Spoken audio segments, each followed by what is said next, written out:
برج العقرب، اصحابنا العقارب الجمال الحلوين الاذكياء، اصحاب البرج الغامض اللي محدش بيبقى عارف لكم انتوا بتفكروا في ايه، دماغكم فيها ايه، عايزين توصلوا لايه. عندكم شهر من اسعد الاشهر اللي انتوا هتمروا بيها ان شاء الله يا برج العقرب، وفترة انتهاء لمشاكل كتيرة انتوا كنتوا بتمروا بيها الفترات اللي فاتت، وفترة عدم توازن انتوا كنتوا مارين بيها، خصوصا في علاقاتكم الأسرية وعلاقاتكم الرومانسية اللي كنتوا بتمروا بيها. عندكم مرحلة هايلة والاختيار في ايدك يا برج العقرب، اما انك انت هتختار تمشي يمين او هتختار تمشي شمال. انت اللي عندك الاختيار، اي الطريقين تسلك. انت اللي عندك فرصة ان انت تحدد مصيرك الشهر ده. عشان كده بقولك فكر كويس جدا، القرار اللي انت هتاخده الشهر ده بالذات هيترتب عليه كل حياتك الفترة اللي جاية.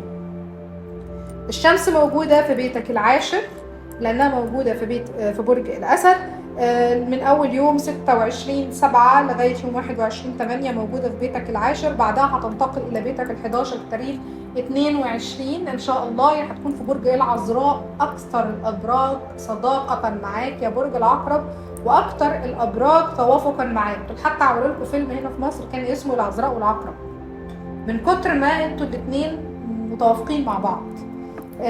عندكم فترة حلوة جدا جدا. خليك بس انت متماسك كده شوية مع نفسك، وخليك مركز كويس قوي قوي. الفترة من يوم 5 أغسطس انتقال الزهرة ان شاء الله الى برج العذراء، وهنا انا بقول لك ده برج داعم جدا جدا ليك، يعني انت عندك دعم هائل يا برج العقرب. اظهر في احلى صورة، خليك متأنق، خليك جاهز لمقابلة مهمة، خليك جاهز لسفر ممكن يترتب عليه شغل. يعني ممكن يكون عندك سفر عمل او تسافر ويتعرض عليك شغل او تلاقي مشروع انت كنت عايزه. ممكن يكون عندك بداية حلوة جدا جدا، عندك انتقال من بيت لبيت اجمل بكتير، عندك انتقالة من حاجة لحاجة اعلى واكبر. ممكن يكون كمان فيها ترقية في شغلك، ممكن يكون في توقيع عقود جديدة للناس اللي بتشتغل في العمل الخاص، الناس اللي عندها مكاتبها او عندها شغلها الخاص او عندها سوشيال ميديا حتى كانوا او هم كانوا اي حاجه خالص في برج العقرب. عندكم فتره انتقاله هائله. البيت العاشر والبيت ال11 اللي موجود فيهم الشمس خلال شهر اغسطس هم من احسن الاوقات ليك يا برج العقرب. عندنا تراجع عطارد اللي هيحصل يوم 5 أغسطس، هترجع لبرج الأسد، بيتك التاسع، بيت الرزق الواسع زي ما بنقول عليه. هنا أقول لك ممكن تخلي بالك بس شوية من الفلوس، خلي بالك من مصاريفك، أنت بتحطها فين، بتحط المشاريع بتاعتك فين. عندك فترة مهمة وليها ثقل هائل في حياتك، خصوصا الحياة المهنية بتاعتك. أفضل الأشهر يا برج العقرب بداية من يوم 22 أغسطس بالذات مع انتقال الشمس من برج الأسد بيتك العاشر هتنتقل لبرج العذراء بيتك ال11، هي أفضل الفترات على حياتك كلها يا برج العقرب إن شاء الله.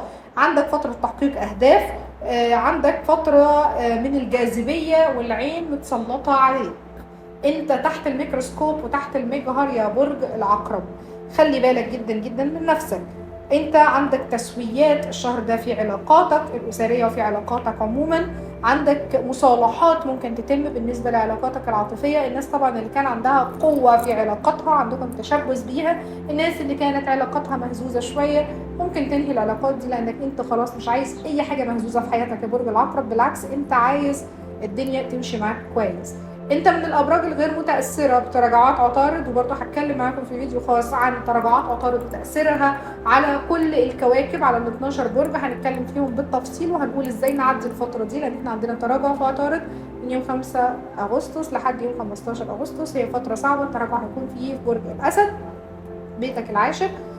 وهنا هقول لك هنعمل ايه بالظبط وهنعدي الفتره دي ازاي. لكن انا عندي فتره لظهور من الشخصيات الحلوه هتظهر في حياتك، ناس كويسين هتبتدي تتعرف عليهم، ناس ذوي مناصب او معاهم ذوي اموال، ناس كويسه جدا جدا هتظهر عندك ان شاء الله خلال الفتره دي. اهم الايام عندي يوم 5 اغسطس طبعا، لانه الزهره هيكون موجود في برج العذراء بيتك ال11، وده بيديلك دعم قوي جدا جدا وبيخليك مزدهر ويخليك واعي، يخليك جميل، يخليك حلو، يخليك عندك من الحظوظ ما يكفيك.